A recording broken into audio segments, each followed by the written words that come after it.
Celebration time again in Bengals Nation. The team going to the playoffs the third time in a row. The Bengals clinched the AFC North division yesterday and are guaranteed at least one home playoff game, maybe two, depending on how things shake out on the gridiron. The Bengals are 7-0 at home, as you know, and hope to wrap up the undefeated home season this Sunday at Paul Brown against the Ravens. Local 12 News reporter Jeff Hirsh joins us live from PBS with more on the home field advantage. Jeff, you look a little cold down there. Not a good day for football. It's football season. It's supposed to be cold. Come on, I hope it's like 0 on Sunday, because I'm going to be here sitting up there freezing but cheering.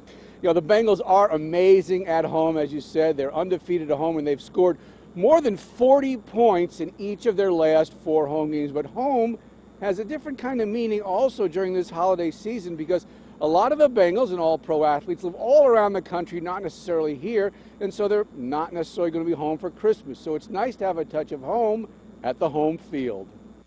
The Cincinnati Bengals locker room is usually a place for very large people, and today was no exception. But there were some smaller folks here as well. And who's this? This is my little daughter, Sidney. This is Pride and Joy. And so she just came to work with Dad today, pick up some Christmas gifts, and spend some time with me since she's not here during the whole season. It was not officially take your children to work day, but it kind of worked out that way. The girls got 2 more days before Santa comes. What do y'all want? What's the main thing? A puppy. A puppy? Oh, here we go. So. Adam Jones admits he's been up, down, and all around during his life, but Jones says his kids are everything. They know it's important to give back, but it's okay to ask Dad for presents too, because Dad is happy to give. I try to give him what I didn't have a chance to get.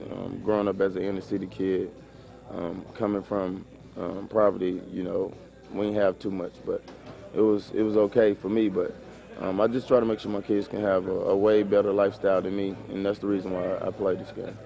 Of course, when you're a kid, almost everything can be a game, like playing with Daddy's sweatshirt during an interview. You can't really just take anyone for granted because, this last week of the season, there's so many. You gonna leave me?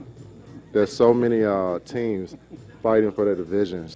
Actually, it's okay if your 2-year-old tugs on your sweatshirt strings, because she's also tugging on your heartstrings, especially just before Christmas. Now she's getting to the age where she really starting to understand, gifts, and it's a happy time. It's just, as a parent, it's happy to see her face and her smile, and her opening gifts and stuff like that. So, I'm a proud parent, just like, everybody else is this time of year. Very cute kids, to say the least. So often athletes are somebody you see on TV. They're really tiny on a TV set, or maybe you're in the stadium and they're down there and they're just a number running around. But when you see a story like that, you realize, look, they got kids like so many other people, and their parents, like Chris Crocker said, just like so many other people, and they want the same thing that everybody else wants, particularly this time of year. Live at Paul Brown Stadium, Jeff Hirsh, Local 12 News. We do forget that they spend months away from their families, don't we, Jeff?